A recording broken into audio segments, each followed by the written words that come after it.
Hoy glorificamos a Dios primeramente por sus vidas, porque cada uno de ustedes ha escogido este lugar para que el Señor nos hable. Es una bendición poder estar y una gran responsabilidad. Asumimos este reto con responsabilidad por Dios y por ustedes. Pero hoy, viéndolo a cada uno de ustedes,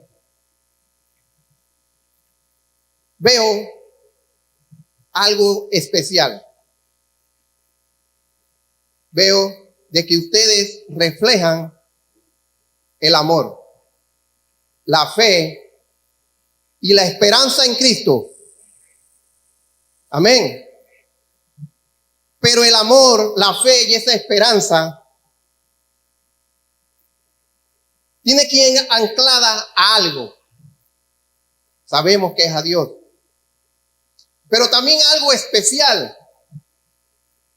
que nos ha dado el Señor, que es nuestra familia. Que ese amor, esa fe, esa esperanza, podamos transmitirla a nuestra familia. Amén.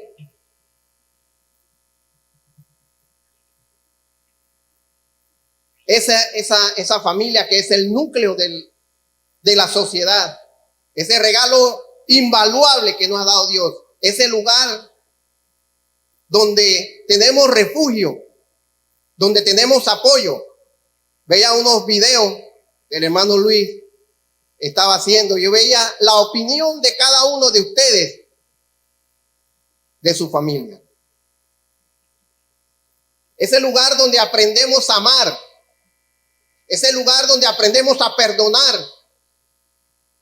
Y ese lugar donde aprendemos a crecer. Ese lugar muchas veces se nos convierte en nuestro mayor desafío. Amén. ¿Cuándo están de acuerdo conmigo? A veces es en el lugar donde tenemos nuestro mayor desafío. Sin embargo, en este mundo lleno de distracciones, preocupaciones, ataques del enemigo, porque no estamos exentos de eso, hermano. Constantemente nuestras familias están bajo el blanco del enemigo. Un ataque constante, diario. Pero no solamente hablo de lo que podamos palpar, ¿no? A veces los problemas económicos, una enfermedad, un problema en el trabajo, todas estas cosas que podemos palpar. Nuestra familia, nosotros como creyentes, estamos siendo atacados diariamente de manera espiritual. De una manera tenemos que enfrentar batallas emocionales y muchas veces culturales. A esto estamos enfrentados diariamente. Todos los días estamos expuestos. Tenemos que batallar en estas áreas por nuestra familia. Todas estas cosas buscan socavar el simiente que Dios ha establecido en la familia. Vemos cómo los gobiernos establecen leyes en contra de la familia. ¿Por qué? Porque estamos en constante ataque del enemigo.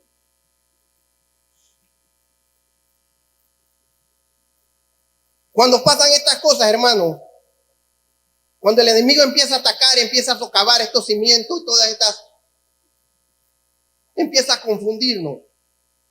Vemos cómo los lazos familiares se debilitan. Y no allá afuera, hermanos, dentro de la iglesia. Porque somos humanos. Los lazos familiares se van debilitando. La comunicación se rompe.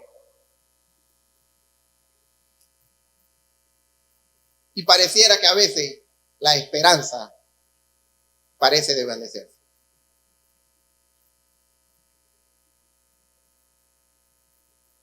Yo quiero que hoy recordemos una verdad poderosa.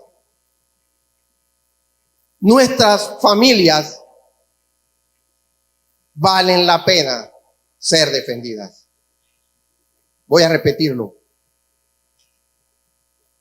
Quiero recordarles una verdad poderosa. Nuestras familias valen la pena ser defendidas. Amén. Hermanos, no podemos quedarnos de brazos cruzados. Mientras la fuerza de este mundo intenta desmantelar, dañar, destruir nuestros matrimonios, nuestras familias, nuestros hijos, nuestros tíos, nuestros padres. No podemos quedarnos de brazos cruzados. La Biblia nos enseña que debemos ser valientes y diligentes. La Biblia nos enseña que tenemos que ser valientes y diligentes por cada uno de ellos, por nuestro hogar. Tenemos que ser valientes y diligentes. No se trata de una lucha física, sino una lucha con propósito. No es pelear y agarrar a la gente, ofendernos nosotros. Muchas veces empezamos a discutir y a decirnos más de la cuenta. No se trata de esa pelea, sino una pelea, una lucha con propósito, con fe y estrategia divina. Significa defender la unidad, la fe, la moralidad y el amor dentro de nuestros hogares. Significa ser intencionales y en nuestra paternidad, maternidad, en nuestro rol como esposo, como esposa, como hijos y hermanos. Cada uno tiene un compromiso, una responsabilidad dentro de cada familia. Amén. Cada uno de nosotros, hermanos. Si debemos de llegar, es cierto. Pero cada uno de nosotros en nuestros hogares, en nuestra familia, tenemos una responsabilidad que cumplir. Pero yo no vine a regañarnos, ni a... Sabemos que el Señor nos ama. Y hoy quiere equiparnos para fortalecernos, proteger y sanar a nuestras familias. Amén. Viene ¿a qué? A fortalecer, a proteger y a sanar nuestra familia. Hoy seremos desafiados y animados porque es tiempo de levantarnos y pelear por aquello que Dios nos ha confiado, nuestra familia. Amén. Pelear por nuestra familia. Quiero que vayamos al libro de Nehemías, el capítulo 3. De repente usted lo ha escuchado, lo ha leído muchas veces. Y yo le decía al Señor, nosotros como cristianos tenemos conocimiento. Amén. Tenemos conocimiento, tenemos el rol, tenemos el diseño. Todo eso nosotros como cristianos lo sabemos. Que hay un diseño divino de Dios. Amén. Que es la institución establecida por Dios. Que nosotros como padres tenemos un rol. Los hijos tienen una responsabilidad. Todo esto nosotros lo sabemos. Amén. Vamos a estar leyendo el libro de Nehemías, capítulo 4. No sé si lo van a proyectar o... Nehemías 4, Reina Valera, Miguel, del versículo 13, 14 y 15. Vamos a leerlo y analizarlo. Amén. Dice la palabra del Señor así, 4:13. Entonces, por las partes bajas del lugar, detrás del muro y en los sitios abiertos, puse al pueblo por familia, con sus espadas, con sus lanzas y con sus arcos. Después miré y me levanté y dije a los nobles y a los oficiales y al resto del pueblo, no temáis. ¿Qué le dijo? No temáis delante de ellos. Acordaos del Señor, grande y temible, y pelead. ¿Quién? Y pelead por vuestros hermanos, por vuestros hijos y por vuestras hijas, por vuestras mujeres y por vuestras casas. Y cuando oyeron esto, cuando oyeron nuestros enemigos que le habíamos entendido y que Dios había desbaratado el consejo de ellos, nos volvimos todos al muro, cada uno a su tarea. Amén. Cada uno a su tarea. Cuando vamos al contexto histórico de este acontecimiento, sabemos que es Nehemías. Amén. Nehemías fue llamado para reconstruir el templo, las murallas de Jerusalén, las cuales habían sido destruidas por el rey Nabucodonosor, rey de Babilonia, para conquistar Judea. Y había destruido todo. Hermano, destruyó todo. Dice que hasta el templo de Salomón quedó destruido. Pero ¿se levantó el enemigo? No. ¿Saben qué era eso? Ese era juicio de Dios. Porque su pueblo se había apartado. Su pueblo empezó a hacer todo lo malo.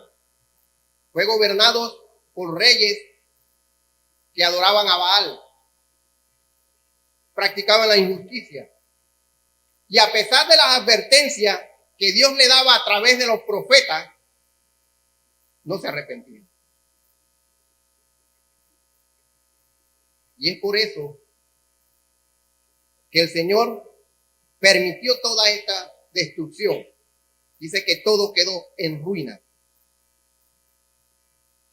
Fue el resultado del juicio de Dios por la rebelión de su pueblo, por la idolatría, la desobediencia a los mandatos de Dios.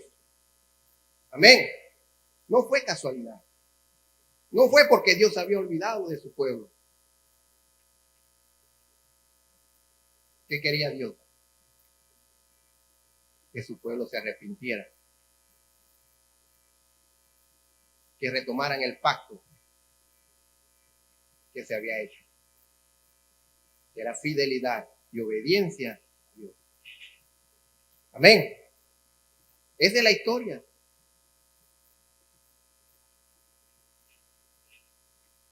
Este acontecimiento también simboliza que el pueblo de Dios había perdido la protección divina por su rebelión. Cuando traemos esto hoy día, vemos que todo quedó destruido. Los muros se destruyeron, todo fue quemado. ¿Por qué? Por la desobediencia del pueblo. Había entrado el pecado, había entrado todo, perversidad, maldad. Pero Nehemías sabía de que un pueblo sin muros era un pueblo sin protección. Cuando traemos esto al día de hoy, nos damos cuenta que así como en el tiempo de Nehemías, los muros de los valores, de los principios, del amor han sido destruidos.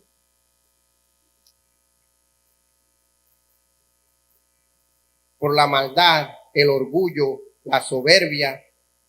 Vivimos un mundo donde se da cumplimiento a lo que decía Isaías 5:20.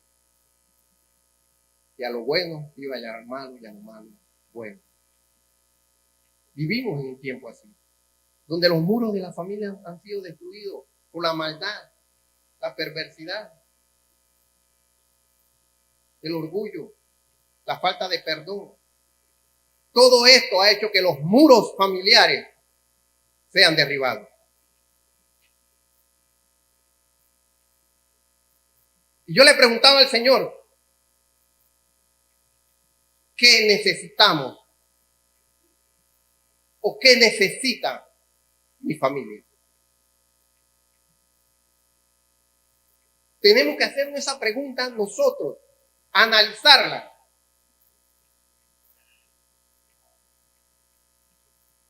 Y yo decía, de repente nos enfocamos en cosas materiales.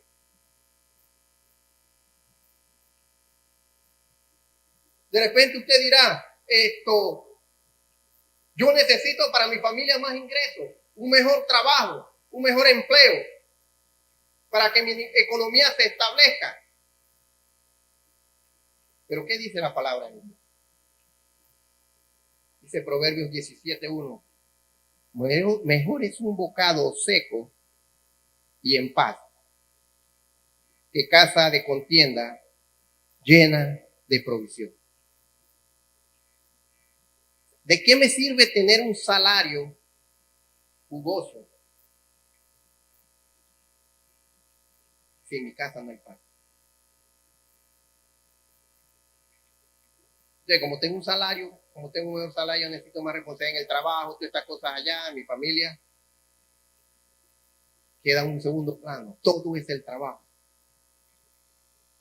Entonces,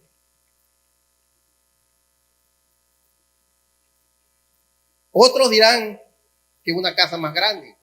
Ya los muchachos están creciendo, cada uno necesita su espacio. Necesita una casa más grande. Yo sé que con una casa más grande ya nosotros podemos vivir mejor. Ya todo se va a establecer, ya todo va a ser cómodo para todo el mundo, ya no hay incomodidad. Los niños necesitan privacidad porque ya están creciendo. ¿Qué dice la palabra de Dios? Proverbios 21:9.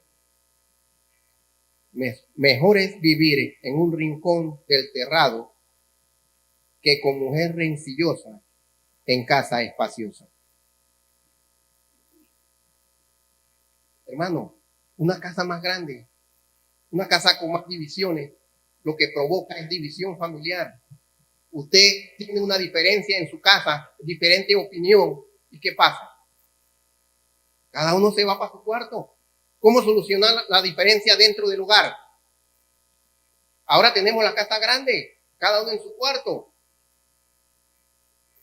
No, porque tú me dijiste, no, porque es de acá, pero no, es que tú dijiste, cada uno en su cuarto. Y los chiquillos en su cuarto también. ¿Ah?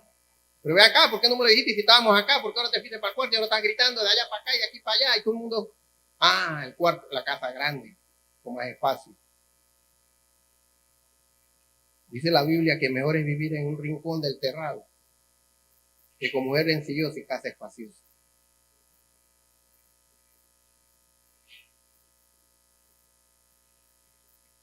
Dice Miqueas 7:5 y 6. No creáis en amigos, ni confíes en príncipe, de la que duerme a tu lado, cuídate. No abras tu boca, porque el hijo deshonra al padre, la hija se levanta contra la madre, la nuera contra su suegra, y los enemigos del hombre son los de su casa. ¿Cuánto no ha pasado eso? ¿Cuánto hemos llegado al punto de enemistarnos dentro de la casa?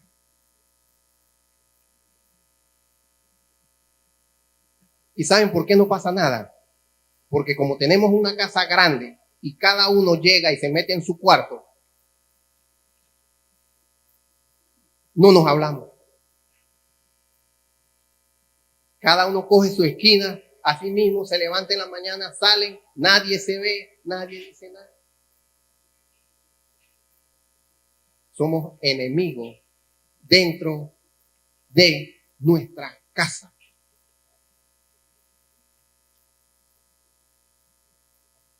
Entonces, ¿qué necesita mi familia? Hermano, todas estas cosas son importantes. ¿Saben lo que yo decía? Yo decía que necesitaba un carro más grande. Sí, porque yo también lo pensaba. ¿Yo qué necesito para mi familia? ¿Ah? ¿Qué necesito para mi familia? ¿Por qué? Porque yo tengo hijos que no vienen a la iglesia. Y yo digo, ¿será que no vienen porque no tienen transporte? Yo con un carro más grande, yo lo puedo traer. Yo le digo, estén listos y vengan, yo los traigo. Y si ustedes lo ven y me dicen, oye, el hermano tiene lógica en lo que está hablando. Cuando el hermano Martín consiguió el bolsito, yo me le quedé mirando así, no por envidia, hermano. Yo decía, así yo necesito. Porque así yo traigo a mi familia. ¿Ah? Pero yo sé que el hermano lo compró con una visión. Su familia va a estar aquí, toda junta. Él tiene una visión. Y nosotros como padres tenemos que tener una visión y una misión con nuestra familia. ¿Cuál es la misión? Crear familias verdaderamente cristianas. Esa es la visión que yo debo tener. No de apariencia, hermano. Vivimos agarrados de la mano para fingir dentro de la iglesia que estamos bien. Pero es apariencia. Eso no repercute en nosotros. Repercute en los que vienen atrás de nosotros. Porque ellos ven y dicen, mira a mi mamá, mira a mi papá. Dice, pretty, porque así hablan ellos. Pero en la casa son enemigos. ¿Qué testimonio le estamos dando a nuestros hijos?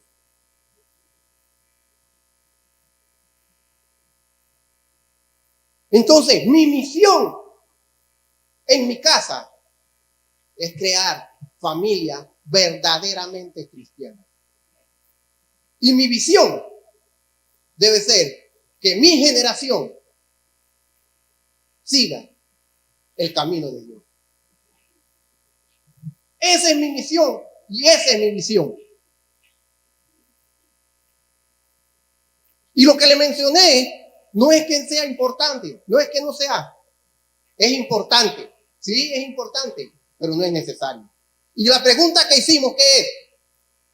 ¿Qué necesita mi familia? Es importante que tengamos una casa, es importante que tenemos un empleo, es importante, pero no es necesario. ¿Cómo así?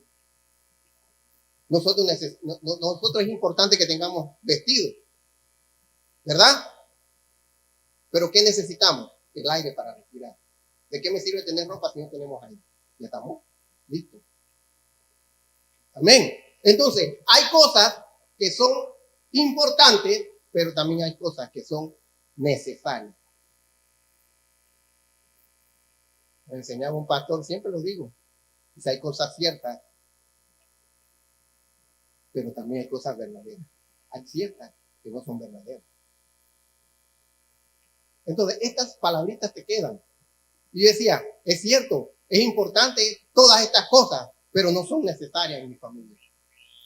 Porque ¿de qué me sirven si andamos en enemistades? ¿De qué me sirven si no tenemos paz? ¿De qué me sirven tantas cosas?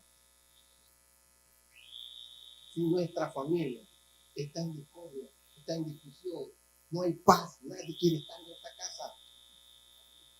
No nos sirve de nada. Entonces nosotros tenemos que preguntarnos ¿qué necesita mi familia? Y el Señor me decía, a ustedes saben cuando yo le pregunté al Señor si yo necesito un carro más grande, ¿saben qué me dijo? ¿Quiere que le diga? Yo le voy a decir, Él me dijo, tienes 3. No es excusa, es argumento. ¿Saben?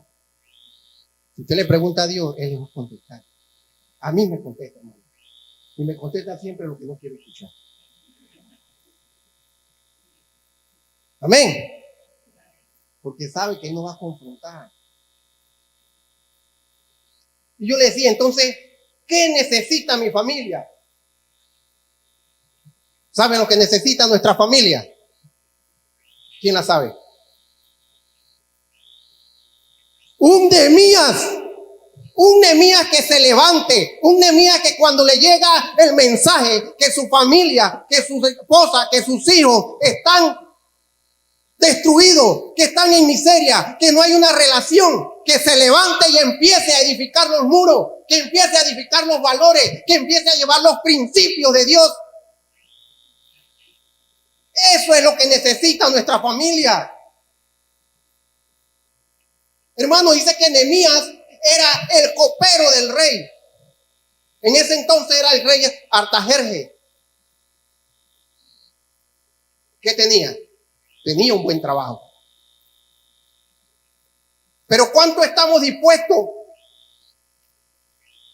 a bajar la intensidad del trabajo por ocuparnos de nuestra familia? Yo les digo algo. Tú puedes generar mucha riqueza dentro del salario, pero cuando tu familia se descuida, todo eso que quisiste ganar, lo pierdes. Porque lo vas a tener que invertir en otra cosa. Lo vas a tener que invertir en otra cosa. Malicia del enemigo. Necesitamos que se levante un Nehemías que luche, que pelee, que batalle por tu matrimonio, por tu hijo, por tu hija, por tu hermano, por tus padres. Un Nehemías que busque la presencia de Dios. Un Nehemías es aquel que busca la presencia de Dios. Cuando Nehemías le llegó el mensaje, yo no sé si la familia de Nehemías estaba allá, sus hijos. Pero dice que él se entristeció, lloró. Pero después, ¿qué hizo? Dice, oró y ayuné. ¿Por qué? Él buscó presencia de Dios primeramente como su primera opción.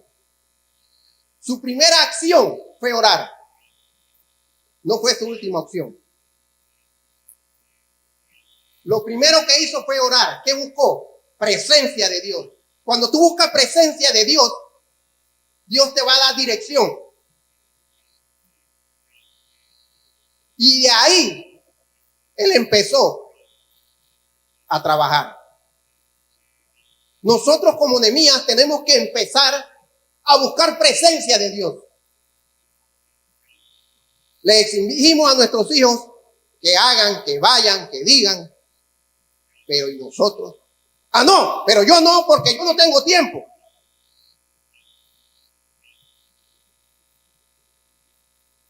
Amén.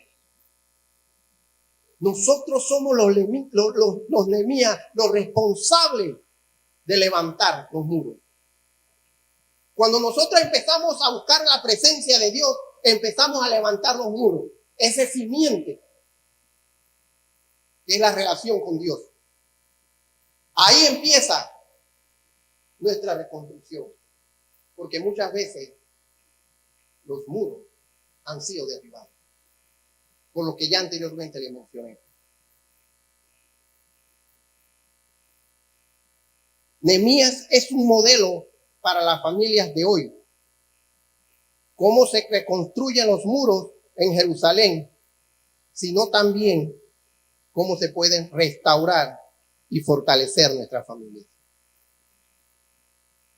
Amén. Dice que Nehemías cuando se presentó al rey, él se presentó con temor. ¿Saben por qué? Porque él era copero. Y un copero no se podía presentar triste delante de un rey. ¿Saben cuál era la consecuencia? Muerte. Él temía por su vida, pero él amaba a su familia. ¿Me entendieron? Él temía por su vida, pero amaba a su familia. Amén. Cuando usted ama a su familia, usted está dispuesto a cualquier cosa, a enfrentarse a cualquier cosa, a quien sea, por su familia. No sé cuánto lo creo.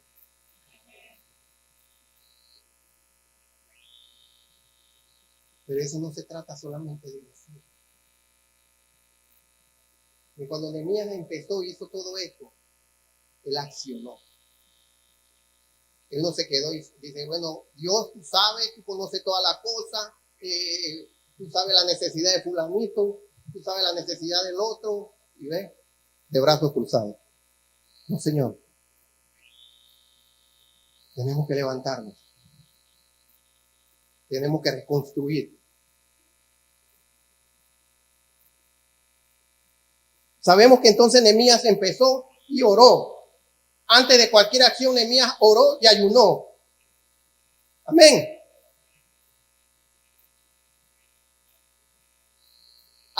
Hay pasajes bíblicos donde nos enseñan acerca de la presencia de Dios en medio de la familia.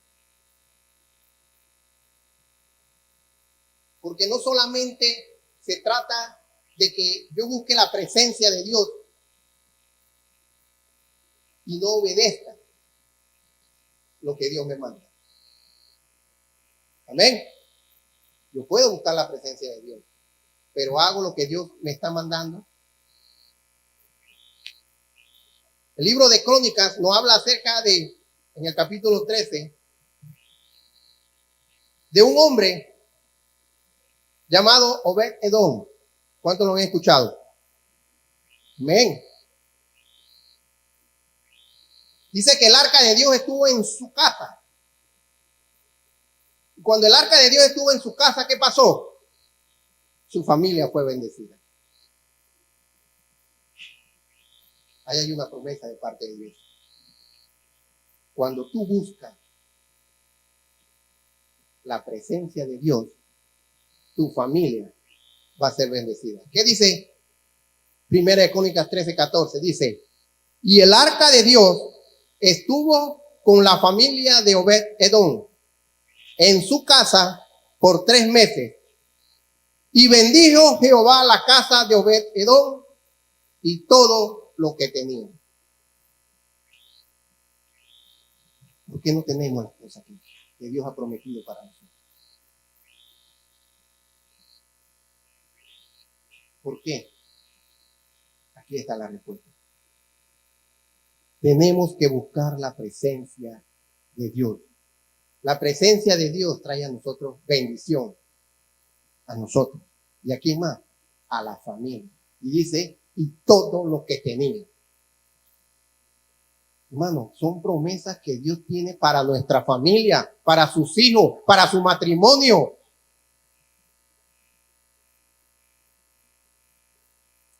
Dios lo estableció en la Biblia, en su palabra.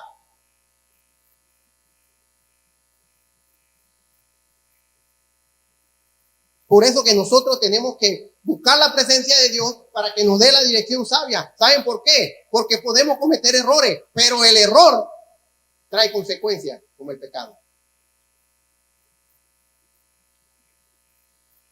Si no buscamos presencia de Dios, ¿usted cree que se va a levantar en nuestra familia? Así como la Biblia nos habla en Crónica de Obed-Edom, también nos habla de un rey llamado Acab.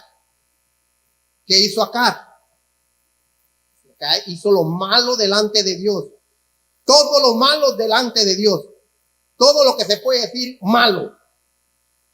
Injusticia, gobernó con injusticia, idolatría, adoró a Baal, a los dioses de cera, la mujer que tenía Jezabel ni se diga, hasta mató porque quería un territorio. O sea, injusticia, maldad, depravación, de todo.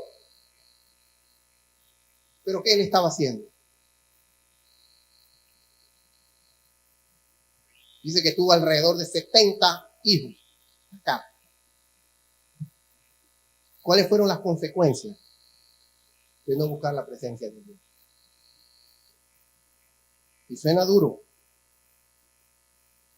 Dice Segunda de Reyes 10:17, dice, cuando Jehú llegó a Samaria, mató a todos los que quedaban de la familia de Acab, tal como el Señor había prometido por medio del profeta Elías. Es fuerte. Si usted se pone a meditar entre buscar la presencia de Dios, obedecer a Dios y no hacerlo, es triste el final. Y yo les digo, yo decía, pero tengo que compararlo así, mejor le dejo con la parte buena. ¿No? Porque eso nos motiva, eso nos alegra. Eso nos da ánimo a seguir. Dice el Señor, no. Sepan las dos partes. Si me obedecen, si buscan mi presencia, tendrán amor, paz. Porque si buscamos la presencia de Dios, el Espíritu Santo va a empezar a dar fruto en nuestras vidas y en la de nuestra familia. Eso pasa cuando buscamos su presencia. ¿Cuál es mi reacción ante una situación en la familia? La reacción o va a ser en la carne o en el espíritu. Son dos reacciones. Una para minimizar el problema o para alterarlo. Así es. Me decía Yariel una vez, parece que los hijos tienen un botoncito. Parecía que tienen ese botoncito para sacarle a uno los. ¿Verdad? ¿Cuánto toman aire o reaccionamos de una vez? ¿Qué desarrollamos ahí? La paciencia. ¿Verdad? Cuando las cosas no nos salen mal, hermano, yo he trabajado en mi vida, el Señor ha trabajado conmigo mucho. Demasiado, digo yo. Porque a veces me siento como muy suave, muy blandengue. ¿No? Pero es el amor de Dios trabajando en la vida nuestra. Y eso es lo que nosotros tenemos que transmitirle a nuestros hijos. Suena duro, suena difícil. Sí. Y la gente, mi hermano, pero mientras estamos en la carne, esta carne. Vence la carne, aquí está bien, lo que vence la carne. La palabra de Dios a través del Espíritu Santo la vence. Pero si nos cuidamos espiritualmente, hermano, tenga por seguro que la carne empieza a gobernar nuestras reacciones.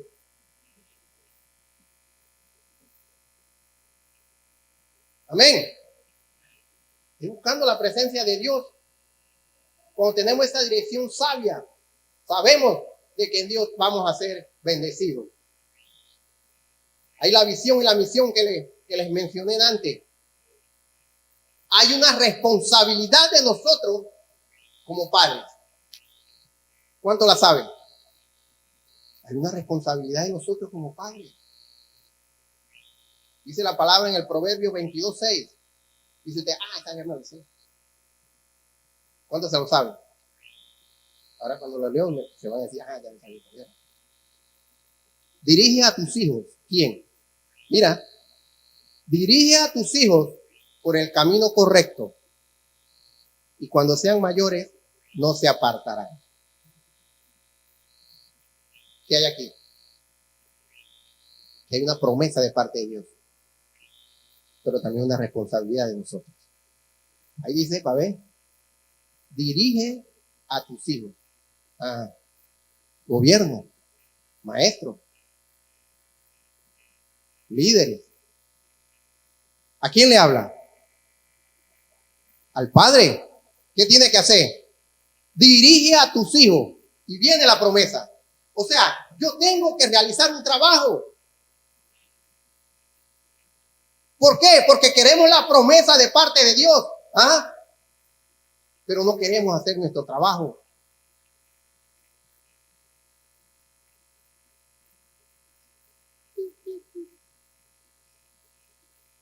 Creo que va a llegar hasta aquí. Amén. Tenemos una responsabilidad, no el gobierno, no los maestros, no la escuela, no la televisión, no los celulares, no los videojuegos. Somos nosotros los padres los encargados de darle dirección a nuestros hijos. Somos nosotros los encargados de eso.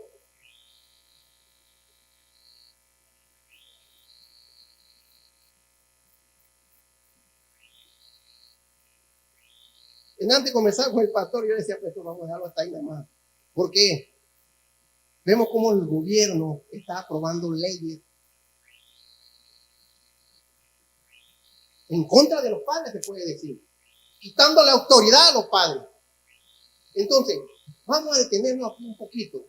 ¿Por qué? Porque es importante que nosotros le pongamos el mayor énfasis a nuestros hijos.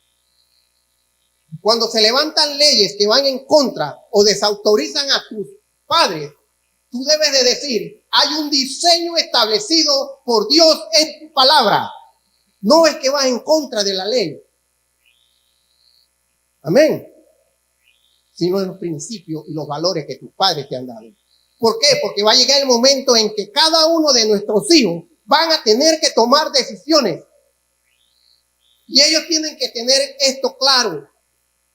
Pero no lo van a tener claro, hermano, si no lo estamos educando, si no lo estamos instruyendo en los principios, en los valores cristianos establecidos por Dios en su palabra.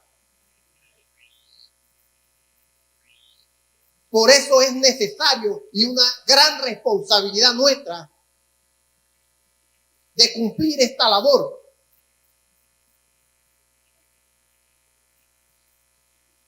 ¿Qué dice Deuteronomio? Busquemos. Deuteronomio 6.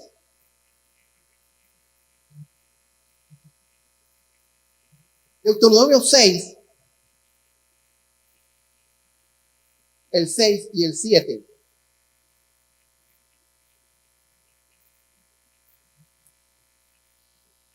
Dice, y estas palabras que yo te mando hoy, escuchen, estas palabras que yo te mando hoy estarán sobre tu corazón. ¿A quién se la está mandando? Nosotros.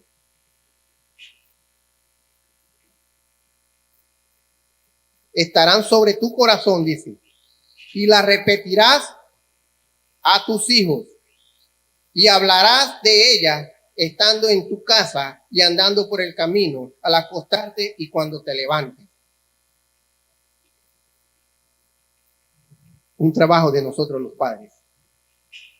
¿Saben cuál es? Dice, lo primero que dice, estas palabras que te mando hoy. ¿Saben algo? A veces pensamos que obedecer a Dios es no idolatría, no mentira, no esto, no lo otro. Todas aquellas cosas que vemos. Pero, ¿qué tan desobedientes estamos siendo con la palabra de Dios? ¿Qué tan desobedientes estamos siendo con lo que Dios nos manda hacer en su palabra? Porque Él dice aquí, estas palabras que yo te mando hoy, ¿qué quiere decir? Obedece tú, obedezco yo las palabras que yo te estoy dando hoy. ¿Y qué dice? Y enséñalas a tus hijos. Primero la tengo que aplicar yo, primero la tengo que aprender yo para poder enseñársela a mis hijos. ¿Y qué dice? Esto te lo mando hoy. ¿A quién? A nosotros.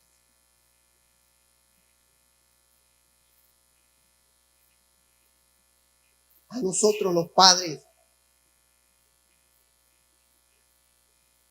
tenemos que empezar a poner en práctica en nuestras vidas la palabra de Dios, para que que nuestros hijos empiecen a conocerlo. Si no, no lo van a hacer. Amén. Tenemos que comprometernos a enseñar la palabra de Dios. Dios nos ha dado la promesa sobre la familia, sobre tus hijos, que el propósito se va a cumplir. Claro. Dios ha dicho que tu familia es nación santa. Amén. Que tú eres un pueblo adquirido por Dios. ¿Cuántos lo creen? Sí, son las promesas que Dios tiene para nosotros. Pero tenemos que trabajar para que eso se cumpla en la vida de cada uno de nosotros. El Dios que nosotros adoramos es poderoso. El Dios que nosotros adoramos es fiel. Pero Él nos pide una demanda a nosotros que tenemos que cumplir. El Dios que nosotros adoramos no es que nosotros lo subamos y ya se cumplió lo que deseamos. No. Miren, yo les digo algo. Cuando Nehemías se enfrentó a todo lo que estaba pasando, ¿qué dice que vio? Ruinas. Todo desbaratado, todo quemado.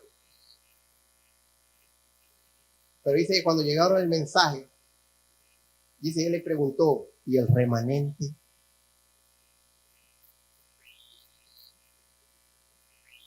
Allá había quedado un remanente.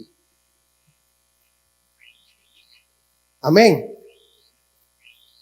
Hermano, entre el escombro había un remanente. Y yo decía, pero ese remanente, ¿por qué se quedó? Si se lo llevaron todo para Babilonia, ¿por qué se quedó ese?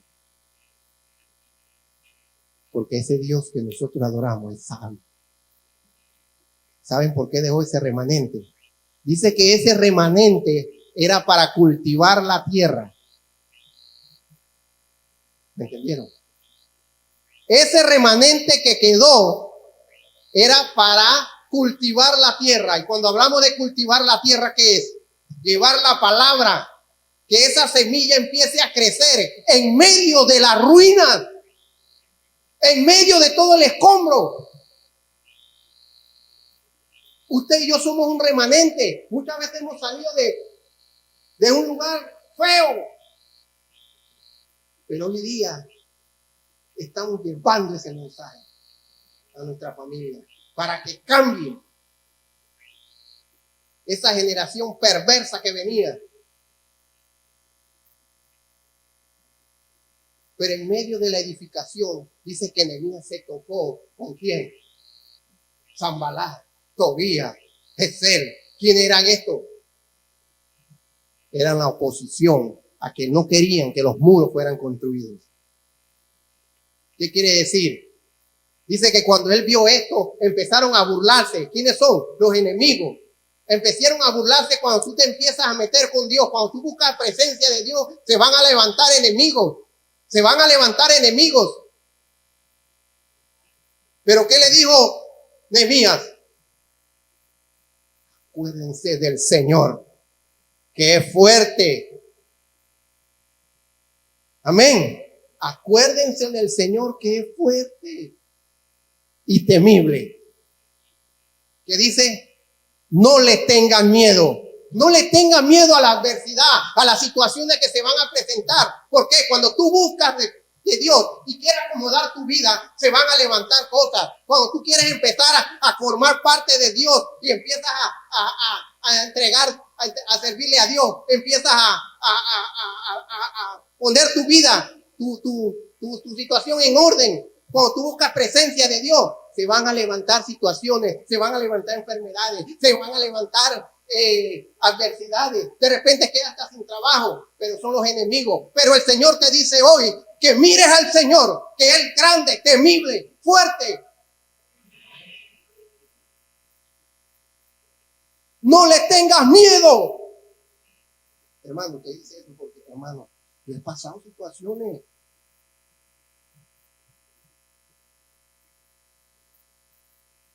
¿Saben? Yo una vez ya iba a dejar la iglesia. De tanta situación. Es lo primero que pensamos. Es lo primero que hacemos. ¿Por qué? Porque decimos que antes cuando estábamos allá no nos pasaba tantas cosas. Allá yo estaba bien. Hermano, estando en la iglesia, yo salía de aquí y apenas llegábamos, eso era discusión en la casa. Y yo cuando pasaba por la calle, que iba para la casa, yo veía a la gente que estaban tomando y estaban alegres, estaban todos divertidos. Yo decía, esta gente está más alegre que yo que vengo de la iglesia.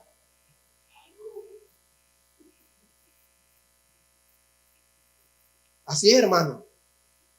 Y yo me puse a meditar. ¿Y tú sabes por qué pasa todas estas cosas? Porque me estoy metiendo con Dios. Y cuando yo me meto con Dios, yo sé que el enemigo se va a levantar. Pero el que está en mí es más fuerte y más poderoso que el que está en el mundo.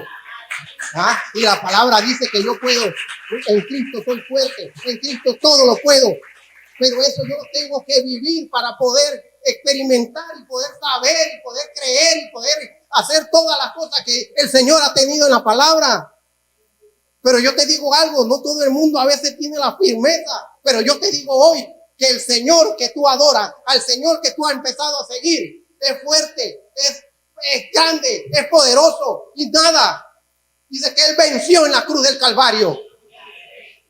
¿Qué venció? La muerte, el pecado, a Satanás lo venció.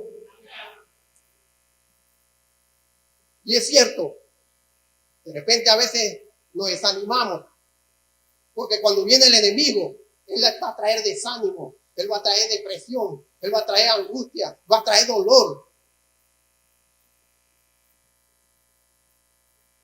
¿Cierto? Va a causar eso en nosotros. Desesperación. Tantas cosas. Pero tenemos que creerle a ese Dios. A ese que nos llamó con un propósito. A ese que nos llamó y dice que tiene grandes cosas para cada uno de nosotros. Pero usted sabe que a veces nos enfocamos en lo terrenal. ¿Ah? Yo le decía a mi esposo en estos días, pasé por la casa de un compañero que tenía, ese hombre tan afanado por su casa por tener, ahora pasé en estos días, está todo abandonado. Yo decía, ¿para qué tanto esfuerzo? ¿Para qué tantas cosas? No, no es que sea malo, que yo esté bien, pero hermano, que ese afán, ese estrés, no nos estrese, no nos lleve a la contienda en la casa. Esa casa quedó abandonada porque la esposa murió, él murió, los hijos tienen su casa, eso tirado ahí. Todo eso se queda aquí. Yo tengo que pelear porque mi familia sea salva. Yo les voy a decir algo. Cuando usted pelea por su familia, Dios pelea por ti. Cuando tú salvas, cuando tú peleas para que tu familia sea salva, Dios te salva a ti. Dios te protege a ti. Pero eso cuando tú peleas por tu familia. ¿Sabe cómo yo le llamé a este mensaje? Lucha, pelea por tu familia. Un llamado a la acción. ¿Por qué? Porque nos acostumbramos a llenar nuestra cabeza de conocimiento, pero no actuamos. Luis, no actuamos. El Señor nos manda y no actuamos. Siempre buscamos argumentos, siempre buscamos excusas. Tenemos que actuar. ¿Por qué? Porque la familia que Dios me ha dado no tiene un precio. Eso es algo invaluable. Pero yo tengo que hacerme responsable de ellos, porque yo voy a tener que rendir cuentas sobre ellos. Ellos van a tomar decisiones. Va a llegar el momento que van a tener que tomar decisiones. Pero que lo hagan sabiendo o bajo la dirección divina. Que la respuesta que ellos vayan a hacer